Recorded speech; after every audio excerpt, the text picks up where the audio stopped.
Use caution when driving or operating machinery. Common side effects include nausea, trouble sleeping, and unusual dreams. I did not know what it was like to be a non-smoker, but I do now. Ask your doctor if Chantix is right for you. Check in with Gretchen. Real story comes your way in about 14 minutes. Hey, Gretchen. Hi, guys. Well, get ready for code chaos coming to your doctor's office soon. New codes under Obamacare for things as silly as suicide by jellyfish and injuries from the forced landing of your spacecraft. We'll have a live report on that. Plus, new revelations about how the NSA was spying on you, this time taking images from your webcam, some of them naked. And from wolf to words, is your dog talking? And if so, what's he or she saying? We'll speak to a man who says his invention will finally let you chat, I'm not kidding, with your pooch. All in the real story, top of the hour, guys. Dog talk. I like it. That's great. See you then, Gretchen. Bye-bye. Thanks. Well, we all know honesty is the best policy, supposedly. But one student is paying the price for it in Texas. The teenager says he accidentally packed a beer in his lunch, and he did tell his teacher about the mistake. So then he was suspended, now required to attend an alternative school, originally for 2 months. The school district later cut that down to 1 month. The family is not happy regardless and weighing whether or not to appeal. Here's his mom on that. He was in a hurry, running late. We were talking about school and put it all together and ran out the door. I think it's not black and white. There has to be a gray area. Is there? Defense attorneys Jana Spilbor and David Wohl. How the two of you doing today? Good afternoon. Great, Bill. Jana, how are you? I can't believe you're excusing this young man.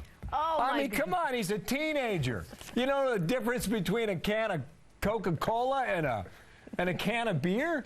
Listen, I wouldn't be excusing him if he cracked it open during third period, but that's not what happened here. I think if we believe that this was an honest mistake, he is the poster child for why we should never have zero tolerance anywhere, in particular in this case. Come on, this kid's got a big black mark on his record now, and he's a year away from entering college. We can't have that. David, he tried to do all the right things. He alerted a teacher. He didn't open it. He alerted a teacher, handed it over, and he still gets 60 days suspension, cut down to 30? Come on. Alice, and so many kids bring drugs and alcohol onto campuses these days. They've got to have zero tolerance. They can't individually litigate every single case because they don't have the time or resources. Now, my son Jacob, who himself has a brilliant legal mind, and he's in high school, he said, Dad, the kid should have gone into the bathroom, cracked the beer, poured it out in the sink, crushed the can, tossed the can, and then he would have been in CYA mode, just like the teacher was, just like the administration was. Everyone's covering their rear because no one wants to get sued, except this young man who is honest and is being punished because of a necessary policy because of the rampant drug and alcohol use on campuses. Does your kid know the difference between Pepsi and Coors Light? Well, the cans kind of looked similar. Come on. They do, Jana. The Diet Coke and the Coors Light do look eerily similar if that was, in fact, what he thought it was. But to your point about zero tolerance, I mean, you heard what David said. No school has time to litigate all these things individually, so they have to have this blanket policy. What do you think? No, that's just not true. That's why we have courts, too. There should be no such thing. Whenever somebody commits any sort of offense, minor, major, doesn't matter, you have to have intent to do so. If you don't have the intent, you're not guilty of the crime. Now, in this case, they actually charged this poor kid with unlawful possession of this alcohol, which is a minor offense there. But come on. When you send a kid to an alternative school so he can sit next to the kids who are actually shooting up and doing drugs and drinking, does he belong there? Let's use our common sense, especially in school. Yes. Well, he deserves something, would you admit? Yeah, something, yes. Have you ever confused a can of beer with soda? Listen, my mother used to confuse the lemonade I so desperately wanted with grapefruit juice when I was a kid. Your mom. Hey, I'm talking about you. Scarred me for life. Bill, here's the thing. Go ahead, David. The boy deserves, John is right, the boy deserves some kind of punishment, but I do think 30 days in the hole was a little bit excessive.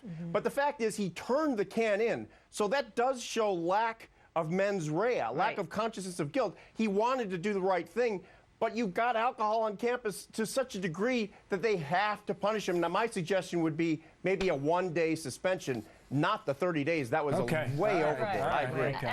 And so, John, last, does the family have any recourse? The fact that he was now suspended for 30 days from his school, does the family have any recourse? They absolutely do. They should appeal. Get this off his record. If the kid's going to college, get it off the record. That's what the appeal will do. I can't believe I'm the only one here not buying this story. I mean, really, not buying 3 this on story. 1. Have a good weekend. Bill, I thought you were a Stella man.